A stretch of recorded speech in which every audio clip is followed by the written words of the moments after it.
Epicureanism is a system of philosophy based upon the teachings of the ancient Greek philosopher Epicurus, founded around 307 BC. Epicurus was an atomic materialist, following in the steps of Democritus. His materialism led him to a general attack on superstition and divine intervention. Following Aristippus, about whom very little is known, Epicurus believed that what he called pleasure was the greatest good, but that the way to attain such pleasure was to live modestly, to gain knowledge of the workings of the world and to limit one's desires. This would lead one to attain a state of tranquility and freedom from fear as well as an absence of bodily pain. The combination of these two states constitutes happiness in its highest form. Although Epicureanism is a form of hedonism insofar as it declares pleasure to be its sole intrinsic goal, the concept that the absence of pain and fear constitutes the greatest pleasure, and its advocacy of a simple life, make it very different from hedonism, as it is colloquially understood. Epicureanism was originally a challenge to Platonism, though later it became the main opponent of Stoicism. Epicurus and his followers shunned politics.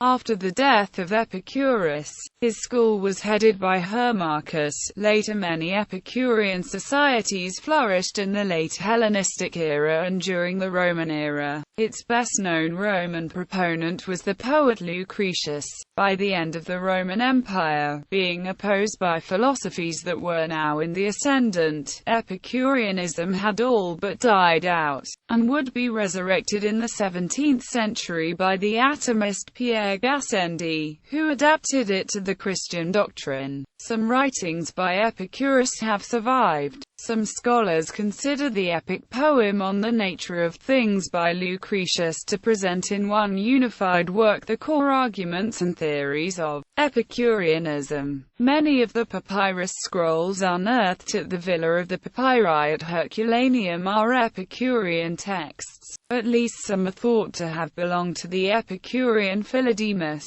History. The school of Epicurus, called the Garden, was based in Epicurus, a home in Garden.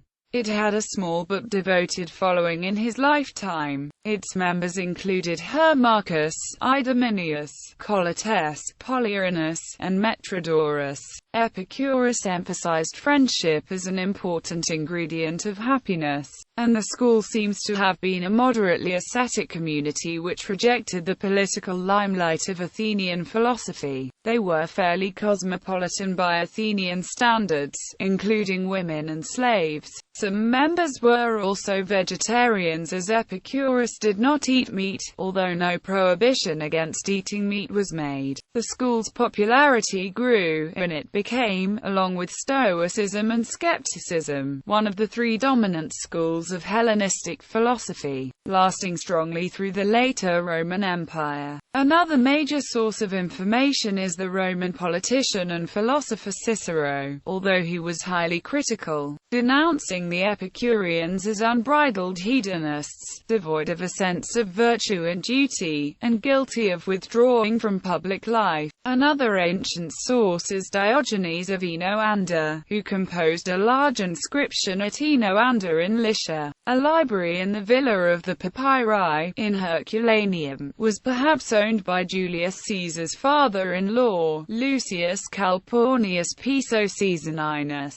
The scrolls which the library consisted of were preserved, albeit in carbonized form, by the eruption of Vesuvius in 79 AD. Several of these Herculaneum papyri, which are unrolled and deciphered, were found to contain a large number of works by Philodemus, a late Hellenistic Epicurean, and Epicurus himself, attesting to the school's enduring popularity. The task of unrolling and deciphering the over 1800 charred papyrus scrolls continues today. With the dominance of the Neoplatonism and peripatetic school philosophy, Epicureanism declined. By the late 3rd century AD, there was very little trace of its existence. The early Christian writer Lactantius criticizes Epicurus at several points throughout his Divine Institutes. In Dante's Divine Comedy, the Epicureans are depicted as heretics suffering in the sixth circle of hell. In fact, Epicurus appears to represent the ultimate heresy. The word for a heretic in the Talmudist literature is Epicurus. By the 16th century, the works of Diogenes Laertius were being printed in Europe. In the 17th century, the French Franciscan priest, scientist and philosopher Pierre Gassendi wrote 2 books forcefully reviving Epicureanism. Shortly thereafter, and clearly influenced by Gassendi, Walter Charlton published several works on Epicureanism in English. Attacks by Christians continued, most forcefully by the Cambridge Platonists. In the modern age, scientists adopted atomist theories, while materialist philosophers embraced Epicurus' hedonist ethics and restated his objections to natural teleology. Religion. Epicureanism emphasizes the neutrality of the gods, that they do not interfere with human lives. It states that gods, matter, and souls are all made up of atoms. Souls are made from atoms, and gods possess souls, but their souls adhere to their bodies without escaping. Humans have the same kind of souls, but the forces binding human atoms together do not hold the soul forever. The Epicureans also used the atomist theories of Democritus and Aristippus to assert that man has free will. They held that all thoughts are merely atoms swerving randomly. The riddle of Epicurus, or problem of evil, is a famous argument against the existence of an all-powerful and providential god or gods. As recorded by Lactantius, God either wants to eliminate bad things and cannot, or can but does not want to, or neither wishes to nor can, or both wants to and can. If he wants to and cannot, then he is weak, and this does not apply to God. If he can but does not want to, then he is spiteful, which is equally foreign to God's nature. If he neither wants to nor can, he is both weak and spiteful, and so not a god. If he wants to and can, which is the only thing fitting for a god, where then do bad things come from? Or why does he not eliminate them? This type of trilemma argument was one favored by the ancient Greek skeptics, and this argument may have been wrongly attributed to Epicurus by Lactantius, who, from his Christian perspective, regarded Epicurus as an atheist. According to Reinhold F. Lee, it is settled that the argument of theodicy is from an academical source which is not only not Epicurean, but even anti-Epicurean. The earliest extant version of this trilemma appears in the writings of the skeptic Sextus Empiricus. Epicurus' view was that there were gods, but that they were neither willing nor able to prevent evil. This was not because they were malevolent, but because they lived in a perfect state of ataraxia, a state everyone should strive to emulate. It is not the gods who are upset by evils, but people. Epicurus conceived the gods as blissful and immortal yet material beings made of atoms inhabiting the metacosmia, empty spaces between worlds in the vastness of infinite space. In spite of his recognition of the gods, the practical effect of this materialistic explanation of the gods' existence and the complete non-intervention in human affairs renders his philosophy akin in divine effects to the attitude of deism. In Dante's Divine Comedy, the flaming tombs of the Epicureans are located within the sixth circle of hell. They are the first heretics seen and appear to represent the ultimate, if not quintessential, heresy. Similarly, according to Jewish Mishnah, Epicureans are among the people who do not have a share of the world to come. Parallels may be drawn to Buddhism, which similarly emphasizes a lack of divine interference and aspects of its atomism. Buddhism also resembles Epicureanism in its temperateness, including the belief that great excess leads to greater satisfaction. Philosophy. The philosophy originated by Epicurus flourished for 7 centuries. It propounded an ethic of individual pleasure as the sole of chief good in life. Hence, Epicurus advocated living in such a way as to derive the greatest amount of pleasure possible during one's lifetime, yet doing so moderately in order to avoid the suffering incurred by overindulgence in such pleasure. The emphasis was placed on pleasures of the mind rather than on physical pleasures. Therefore, according to Epicurus, with whom a person eats is of greater importance than what is eaten. Unnecessary and, especially, artificially produced desires were to be suppressed, since learning, culture, and civilization as well as social and political involvements could give rise to desires that are difficult to satisfy and thus result in disturbing one's peace of mind. They were discouraged. Knowledge was sought only to rid oneself of religious fears and superstitions, the two primary fears to be eliminated being fear of the gods and of death, viewing marriage and what attends it as a threat to one's peace of mind. Epicurus lived a celibate life but did not impose this restriction on his followers. The philosophy was characterized by an absence of divine principle. Law-breaking was counseled against because of both the shame associated with detection and the punishment it might bring. Living in fear of being found out or punished would take away from pleasure, and this made even secret wrongdoing inadvisable. To the Epicureans, virtue in itself had no value and was beneficial only when it served as a means to gain happiness. Reciprocity was recommended, not because it was divinely ordered or innately noble, but because it was personally beneficial. Friendships rested on the same mutual basis,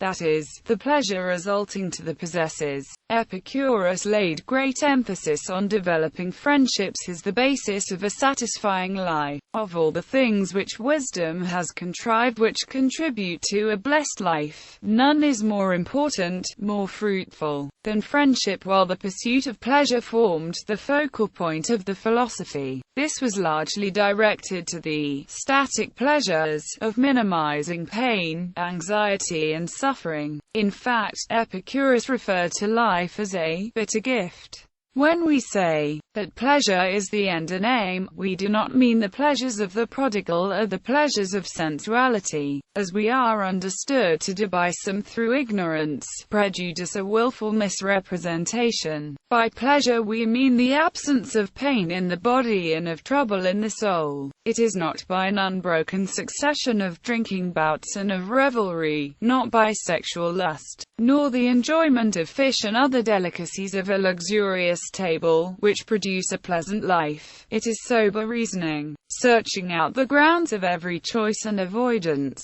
and banishing those beliefs through which the greatest tumults take possession of the soul. The Epicureans believed in the existence of the gods, but believed that the gods were made of atoms just like everything else. It was thought that the gods were too far away from the earth to have any interest in what man was doing, so it did not do any good to pray to, sacrifice to them. The gods, they believed, did not create the universe, nor did they inflict punishment or bestow blessings on anyone, but they were supremely happy. This was the goal to strive for during one's own human life.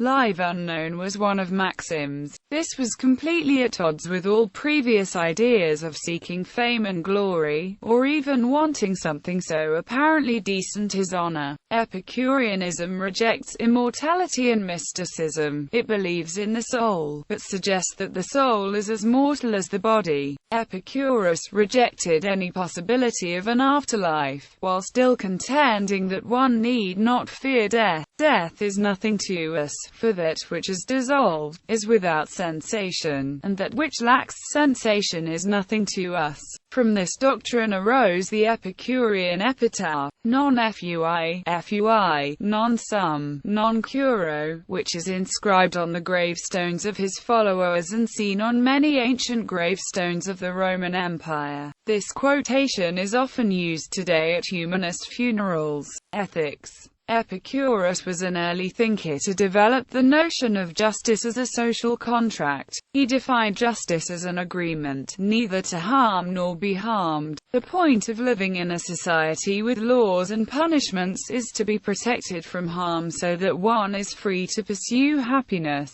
Because of this, laws that do not contribute to promoting human happiness are not just. He gave his own unique version of the ethic of reciprocity, which differs from other formulations by emphasizing minimizing harm and maximizing happiness for oneself and others. It is impossible to live a pleasant life without living wisely and well and justly, and it is impossible to live wisely and well and justly without living a pleasant life. Epicureanism incorporated a relatively full account of the social contract theory, following after a vague description of such a society in Plato's Republic. The social contract theory established by Epicureanism is based on mutual agreement, not divine decree. The human soul is mortal because, like everything, it is composed of atoms, but made up the most perfect, rounded and smooth. It disappears with the destruction of the body. We don't have to fear death because, firstly, nothing follows after the disappearance of the body, and, secondly, the experience of death is not so. The most terrible evil, death, is nothing for us,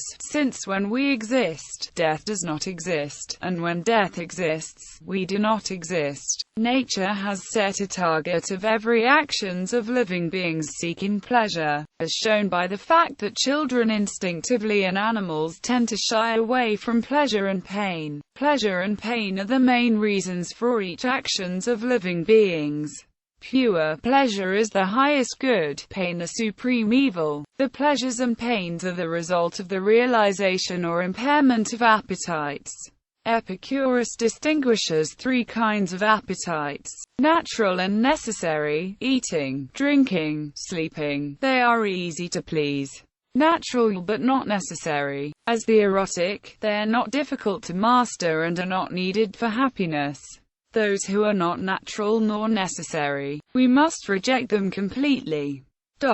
Types of pleasures. Since man is composed of body and soul, there are two general types of pleasures. Pleasures of the body. Although considered to be the most important, in the background the proposal is to give up these pleasures and seek the lack of body pain. There are soul aches and pains of the body, but the body is bad because the pain of the soul is directly or indirectly related to body aches occurring in the present or to anticipations of future pains. Epicurus believed there was no need to fear bodily pain because when it is intense and unbearable, it is also usually shorter. When it lasts longer and is less intense, it is more bearable. He also believed one should relieve physical pain with the memory of past joys, and in extreme cases, to suicide.